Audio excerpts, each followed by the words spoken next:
Hey, it's Alex. I'm here with Joel, who's a member of Business Better Insiders, and I've done a call with Joel before. How many months ago was that, Joel? I think it was about a year, maybe 10, 11 months. Wasn't it January? Or maybe it was a year. Oh, I thought you meant the business, but the call itself was January. January, yeah. So we talked 8 months ago. Okay. So 8 months ago, you're running a creative business. Essentially, you're doing branding, right? Exactly. So branding, web design development at the moment. Yeah. So 8 months ago, you were doing $20,000 per month. Was your first business? You'd been in business for like 3, 4 months, 5 months, maybe. And how are things going now? It's going well, man. We just hit a record month, 42K, and I'm planning to. I'm predicting over 50K for September. So it's pretty exciting. That's maybe wait for this call, but no, 40K is good. I mean, it's a new branding business, in business for less than a year, 10 months, I think you said before. Yeah. 42K. Yeah, it's really good, man. It's very solid. And what's the profit margin in your business? So with my salary, which is also taking into account, it's 56%, which is pretty good. I know I can bring that up. My goal is to really focus on making sure that the full value is delivered and minimize the risks. And it's going to go up. Like, I'm thinking it's probably going to go towards the 75%. And I know that based off that we can make closer to 100K a month. Right. Interesting. And how much do you charge your clients these days? Because I think last time we talked about it as well. So how much do you charge your clients these days? I mean, the difference is massive, right? Like, these numbers, like, I couldn't even imagine before.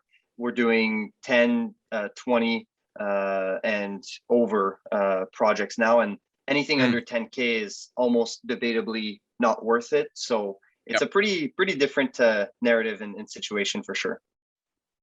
And how did you get there? Like, what did you have to change in your business? Because I think you had that 20K month back then, which was your best month 8 months ago. Yeah. Right. And then down a little bit. So what did you have to do to make it stable and then recover it and get to this point? Yeah, I mean, a lot of things, but I would say mostly really learning more about sales, becoming better at sales, and then that whole process altogether, which included the offer, which was a big turning point for us. So, with the help of Josh in BMI, and sales coach, in BMI, yeah, Jonathan as well.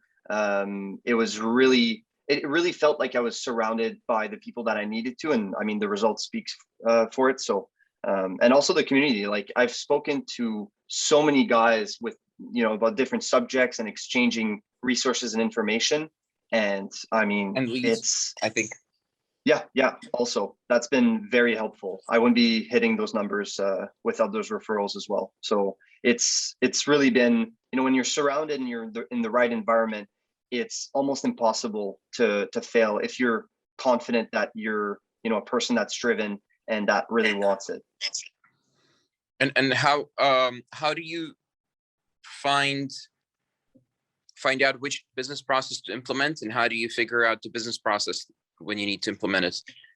Yeah. I mean, it comes over time where, like, the more experience you get, the more clients that you get, you learn a lot, but it's also easy to skip a lot of the mistakes that people have made by asking questions to the coaches, to people in the group, where it's really surprising how people experience similar problems.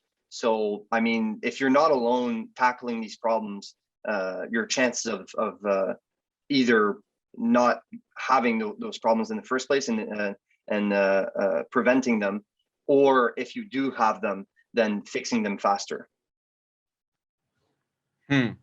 Interesting. So what have you been doing to, like, on a month by month basis to get new processes going in your business? I think it was really about taking a hard look at time. So making sure that every single minute was spent on the right things. That really shine light into the biggest time wasters, or the very low value minutes that I was spending on the business and client work before. And the beautiful thing now is that I feel like I'm looking at my schedule, and that every single hour is making me the most money possible. And a lot of these hours are working towards making more money, and a lot more also. So the change, taking my schedule, for example, the change of waking up in the morning and looking at my schedule, that alone is such a clear sign as to the difference of before. So Yeah. And how did you talk to any mentors about that? Yeah. Throughout the process, it's really been back and forth. And as a creative person myself, like I always try and take things further, or like implement my own life and knowledge into every tip that I get. So a lot of it came from me, but also the coaches and the community as well. Mm-hmm.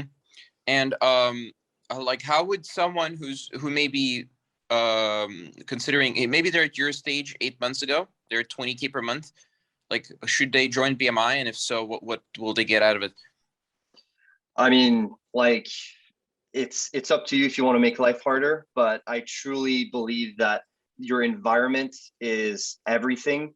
Yes, at home or at an office is big, but being in a community like this, it's like you have resources for everything. You have access to information, you have everything you need, accountability, like all these little things combined is what makes the biggest difference. So for me, it's not even a matter of going from like 20 to 50K. It's going to be important to stay in BMI to get to 100K and even more.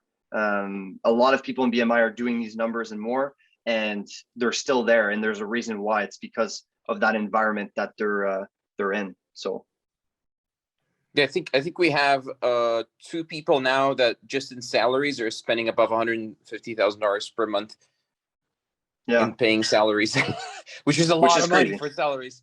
Yep. Like maybe even too much, but yeah, I like the business model with 0 staff personally, but whatever people are into. So many opinions, right? They make money, so we have to acknowledge their success.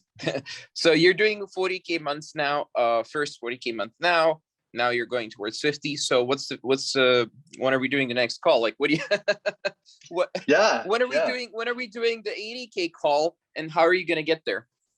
Yeah, so I truly believe that it's going to come. It's not more so I want to wish that it's going to come. I actually know that if I do the right things, it's going to come at some point. So it's super exciting to get there. I know that I'm going to have to become even more hands off of the client work.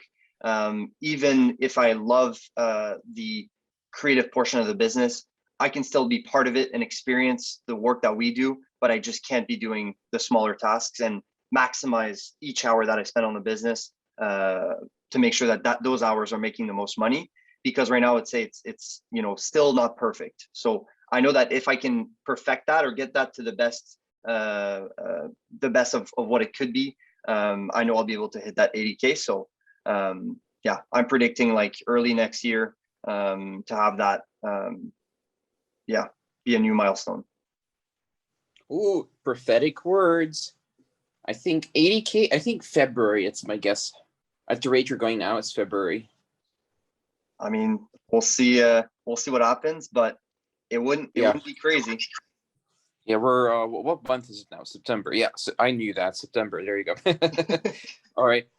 Cool. Well, this is an in-between video then. There's the first video, this is the in-between video, and then next year we'll do the 80K video, which is the big one, because it's like, oh, a 7-figure business, right? So yeah, that's what everyone wants to see, is the 7-figure business. But can you do this without having a bunch of staff?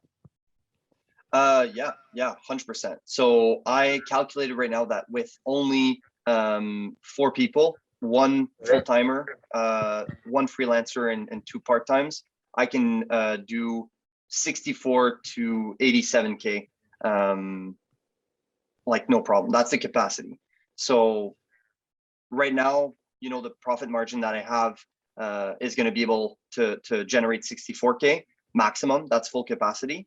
and 87 if I'm able to up that profit margin, which I know I will. And the value is also going to be better because of what I'm implementing. So yeah, pretty exciting. Clients, Joel, charging them a lot of money. How is it valuable? Should people do this? Right. Yeah. It's crazy because I truly believe that what I do now and the prices that I charge are more worth it than what I did prior. And that's a concept that it's hard to understand when you charge hourly, when you base your prices off others and stuff like that.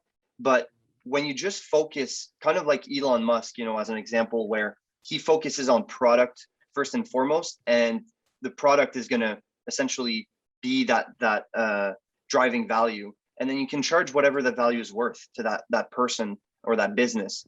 So for me, I'm solving bigger problems using the same skills, and that allows the value to 10x or 20x easily. Yeah, you switched from solving small problems about a year ago to solving big problems, and of course you need to get paid for that. Otherwise, why would you solve big problems? Yep, exactly. I mean, apart from loving the craft, of course, right? But that's not going to pay for your business to grow and you to help more people, right? Just doing it isn't going to help more people. Like helping more people and charging more so you can help even more people, that's going to do it. Yeah. The thing too that I think is very important that I was worried about before starting a business is that love for art is still there. And if anything, it's more stronger than ever. The thing that really I was scared before is that if I start a business, I'm going to become this robot that only cares about money, and I'm not going to be even touching art. And that's not even true, because now I get to be a creative director to amazing artists who are better than me, and I enjoy working along their side. And then eventually I'm not going to be a creative director. I'm going to work with an amazing, even better than me creative director. And I'm still working on these projects. I'm still generating those projects, even though I'm just not touching every little thing. And I think the fear, which was masked as a fear of losing art, was more fear of losing control. And it's a complete lie, because when you have a business that runs with people that you trust, that generates huge amounts of value and money, that's the ultimate control. So it comes down to just doing the jump and not driving your decisions based off fears, but trusting the process. Interesting. Yeah, that's what I hear from all the artists and creative people on the calls, man. When they are applying to join BMI, they're like, "Oh, but I want to keep making the drawings." And yes, cool, you can keep making the drawings. I'm kind of making fun of it right now, but it's true. Can stay creative, but you're the architect instead of the day-to-day operator, right? Yep. And I can tell you, it's a lot more engaging, and it's a lot more creative and artistic than doing the small little details. As crazy as it sounds, probably from a designer, an artist, or animator standpoint. So anyone out there who's worrying about that, I can tell you right now, at least from experience, that it's not true. It's quite the opposite. Interesting. All right. See you in February. I mean, yes, see you on the calls, obviously, but see you on the next call in February or so. And everyone watching this, go apply. Like, what are you doing? Like, what are you doing? Go apply. You just talk to me. Go talk to James. Let's chat. James is the other person you talk to. But let's chat. Let's see if it's right for you. Maybe it isn't. Maybe it is. But we need to figure it out. We'll hash it out in a 45-minute call. All right. Thank you, Joel. No worries. Bye-bye. Appreciate it.